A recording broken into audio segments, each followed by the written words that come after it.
Hello, Don Schmidt, the Book Kahuna, coming at you with today's publishing tip for the day. Today's publishing tip, again, it's a Toastmaster speech, and I'm running through all of my Toastmaster speech with you so you can see my progress on how things are going. Last night, I gave number 7 in the Competent Communicators book, and this one was actually all about doing your research, internet research, books, going to the library, following through and pulling together all the information that's going to be the foundation for any statistics or information or facts that you're going to give in the course of giving your speech. The speech that I gave last night was based on the fact that in 3 weeks we will be reaching the 70th anniversary of the D-Day invasion of Europe. Now, I came up with some little known facts that people might want to know about D-Day, and there are a lot of things that Americans have forgotten about D-Day, but the 6th of June is always going to be one of those pivotal days that's remembered throughout history. It's up there with 9/11, 2001, November 22nd, 1963. You know, something happened that changed the world that day. And like I said, I wanted to make sure that people remember that D-Day and what happened and what had to come together to make D-Day successful, and what the obstacles were that we were facing on the other side with our adversaries in the German army and the Nazis. It was a very monumental task to invade Europe and do exactly what we did. Without further ado, here is my speech from last night. Overlord, plus 70 years. Don Schmidt, the Book Kahuna. Enjoy the speech.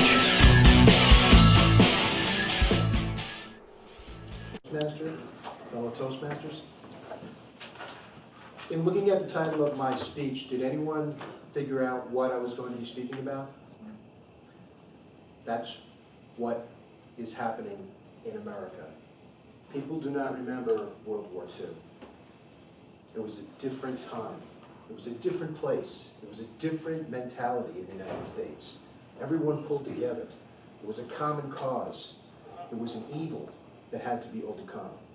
That evil was in Europe, it was in the Pacific, it had to be subdued. And this day, 3 weeks from now, June 6th, will be the 70th anniversary of the cross-channel invasion. To think back, what was happening in World War II? June 4th, 1944. You had island hopping campaigns in the Pacific. We were fighting in New Guinea. We were making our way across the Central Pacific. We had already taken parts of the Marshalls and the Marianas. We were in Italy. We had already secured Africa, North Africa. The Desert Fox, Erwin Rommel, had been defeated. Rommel would come back because Rommel was the commander of the 7th Army that we were facing as we crossed the Channel. The Russians on the Eastern Front had pretty much destroyed most of the German army that was in Russia. There was no way that the Russians were going to lose. Everything hinged on the Western Allies getting back into Europe to fight their way as close to Berlin as they could. Roosevelt already knew that the post-war world was going to be one where you had democracies facing off against communist expansion and aggression. We had to get as far into Europe as we could before the Red Army came west. Everything hinged on this day. We had our best diplomatic general in charge, Dwight Eisenhower. He was diplomatic in the fact that he made Bernard Law Montgomery, the champion at El Alamein, who beat Rommel, as his deputy commander for the invasion. A little bit about what was on the coast that we were going to face. There were interlocking machine gun pits. Everything had been spaced out and everything had been zeroed in. Anybody who was going to go across that beach was going to be facing a hailstorm of fire from all sides. There were huge guns that had been emplaced. And the most amazing part about this was these emplacements that you can still see pictures of, and they're still on the French coast now. These bunkers were actually designed by Hitler. Hitler actually drew the drawings of what he wanted these things to look like. And the Todt organization, which was the German workers that built all of these fortifications, did exactly what he wanted to do. Now, up until this point, the Todt organization, this construction project was the largest construction project in history, building the fortifications that were called Festung Europe, or the West Wall. It was try to keep the Allies out as long as possible. What they wanted to do, what Hitler wanted to do, was try and get the Allies to sue for peace eventually, so that he could turn his complete attention back to the Russians. But since Roosevelt had already said we were going for unconditional surrender, that was never going to happen. Now, other things to remember. We set up an organization on the coast that was a fake army. And we had Patton running around the English countryside giving speeches in different places so that it would throw off the Germans to think that this was the army that was going to be invading. They thought we were going to invade across to the Pas de Calais, which was the closest point to England. We were going to the Cotentin Peninsula, which is where Normandy is. Now, there were 5 beaches: Gold, Juno, Silver, Omaha, and Utah, okay? The Canadians had Juno Beach, Americans had Omaha and Utah, and the British had Golden Sword. We had the worst one because, unbeknownst to us and our intelligence, the Germans had moved in a special infantry division that was a top-notch unit, 352nd, and they were on Omaha Beach when we hit the beach. They were just kind of put there by accident. Other things that went on were, when we dropped our paratroopers that night, they were supposed to be dropped into a certain area. They hit so much anti-aircraft fire, they got dropped all over the countryside. So if you've ever seen any of the movies about what happened, like Band of Brothers or Saving Private Ryan, where everybody's lost and kind of wandering around, that's really what happened. They were dropped all over the place. They had certain missions that they had to accomplish. Some of them ended up close to where they had to go to capture bridges or capture ammo dumps or capture towns, and they did it. But others ended up in marshes and drowned because their equipment was like 50, 60 pounds that pulled them under with the parachute still on them. And it's true that the one paratrooper in St. Mary Glees actually got caught up on the steeple for the church and hung there the whole battle, with the battle raging around below him. And if you ever see the movie The Longest Day, Red Buttons played the part of the guy hanging from the steeple. But that's true, that actually happened.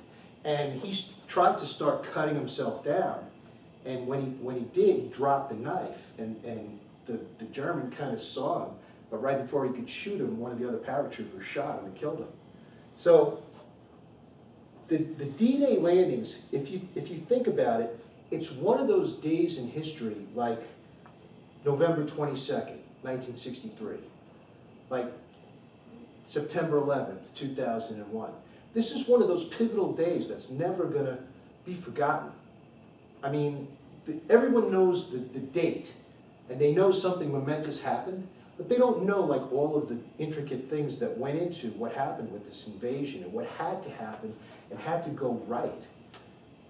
The other parts, Rommel wanted to face the Americans and the British on the beaches. He wanted to destroy any landing that came in, and that's why he had devised certain explosives that were, if you ever look at pictures from D-Day, they had like stakes out with mines set up on the top. And they had all of these iron-crossed tank traps set up. But the only problem was, we came in at low tide. Those things were only going to work at high tide. That's why they were just sticking up. We came in around them. But we still ended up, when the landing craft dropped the ramps, as you saw in Saving Private Ryan, troops went out, the bullets started coming in, some of them went over the side. They had 50, 60, 70 pounds of equipment on them, drowned. We had tanks that went in. The tanks were set with inflatable devices to get them into the beaches.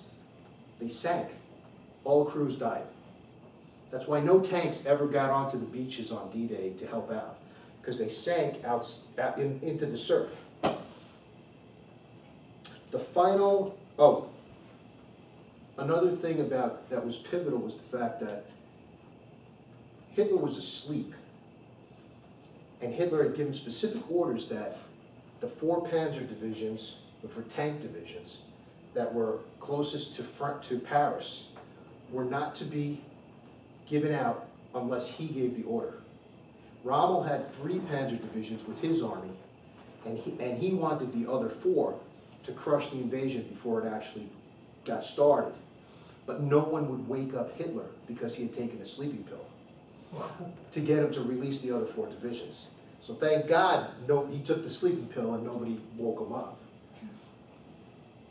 There were other little things.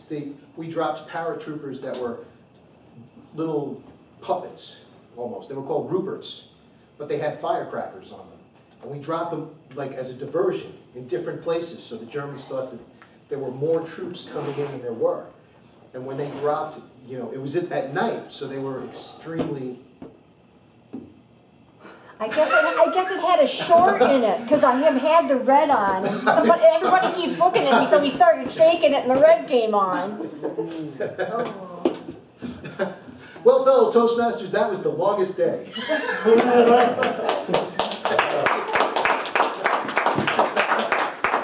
What should we do about that? Because he went over too. I had no idea. Yeah.